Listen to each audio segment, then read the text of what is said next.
또 한편에서는, 그러니까 이명박 정부가 서해안 기름 유출 사건으로 해서부터 시작한 정권이다, 뭐 그런 느낌이 그때 들었었습니다. 또 한편에서는, 가로림만이라고 이렇게 여러분들 들어보셨는지 모르겠지만은, 세계 최대의 가로림만 조력 발전소 계획과 건설이 지금 진행되려 하고 있습니다. 지금 만약에 2008년이나 2009년, 2010년까지만의 정권의 분위기만 되었다 하더라도 아마도 사업은 이미 진행이 되어졌을 것 같습니다. 근데 지금 현재 이명박 정부와 행정권이 이런저런 처해져 있는 상황이 이전과 다름에 의해서 환경부가 환경적인 기준을 이제서야 좀 들이대면서 사업 진행이 지금 현재 좀 진행되어지지 않고 있는 상황인데요. 하지만 어쨌든 조만간 결정이 날 것 같습니다. 이 정권은 만약에 가로림만 조력발전소가 해결이 안 되는, 또 다른 곳에서 어떻게든지 신재생 에너지를 해야지만 되는 처지에 있기 때문에 이 사안은 단순히 이렇게 단순한 사안이 아닌데요. 관련해서 가로림만 조력발전소가 어떤 거고, 뭐가 문제고, 지금 현재 진행은 어떤 건지를 전화를 통해서 한번 이렇게 담당 활동가분과 한번 전화 통화를 해보겠습니다. 예, 지금 전화 연결을 한번 해보겠습니다. 여보세요? 여보세요? 네. 예, 여기 민중의 소리에, 김태형이라고 그럽니다. 네. 지금 전화 통화 가능하시죠? 예. 그러면 짧게, 부탁드리겠습니다. 전화 지금 하시는 분은 환경운동연합의 양이원영 에너지기후팀장님이십니다. 저희가 좀 잘 몰라서 그러는데, 가로림만 조력발전소, 어제 경향신문에도 나왔었고 해서, 이 가로림만 조력발전소가 뭔지, 한번 좀 간단하게 좀 설명 좀 부탁드리겠습니다.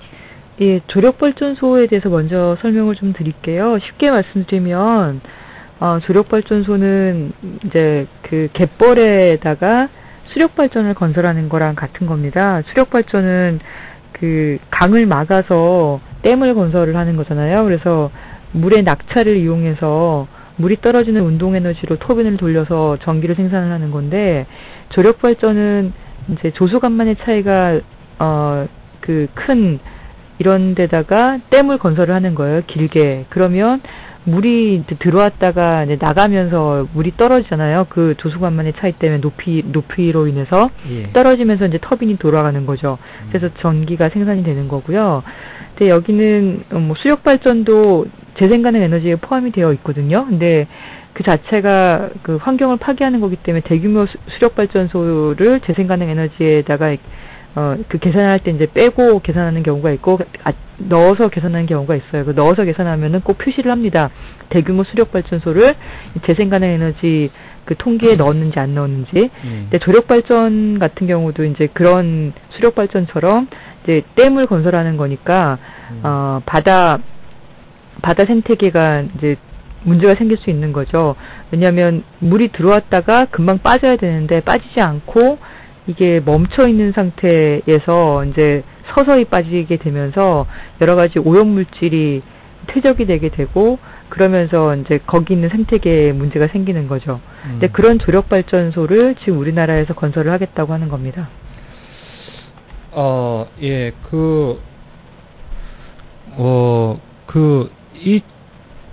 이런 정책 같은 게 왜 나오게 되고, 정권은 이걸 왜 추진하려고 하는 거죠? 네, 우리나라가 서해안이 세계적으로도 조수간만의 차이가 크고, 그다음에 갯벌이 잘 발달돼 있어서 그동안 간척 사업을 많이 해왔었어요. 근데 거의 뭐 간척 사업이 거의 다 많이 된 거죠. 새만큼까지 포함해서.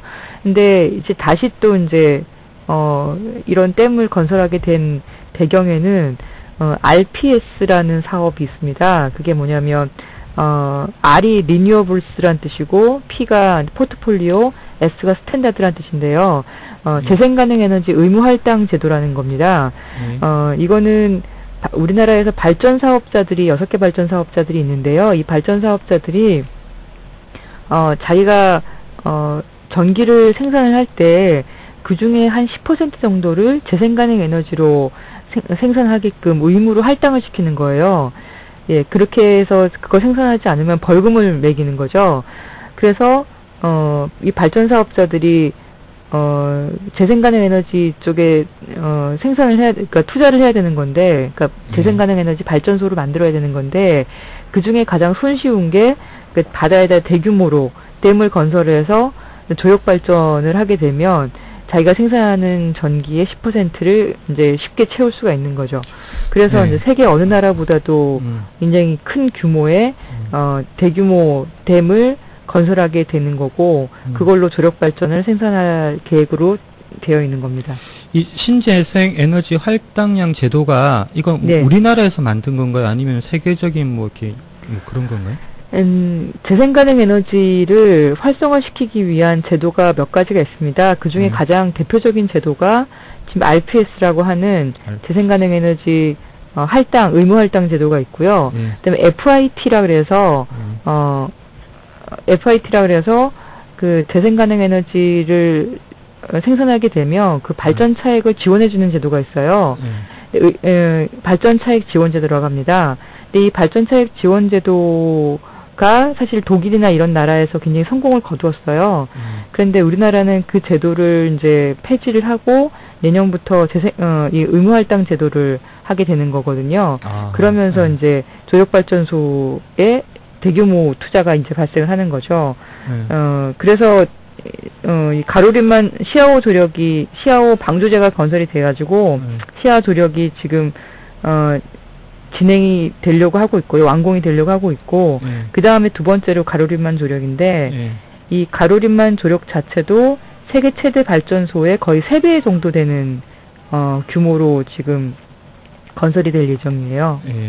예, 세계 최대 발전소가 프랑스의 랑스 조력 발전소거든요. 그게 240메가와트인데 그 시와 조력이 254메가와트고 가로림만 조력이 520메가와트예요. 거의 3배 가까이 되는 거죠.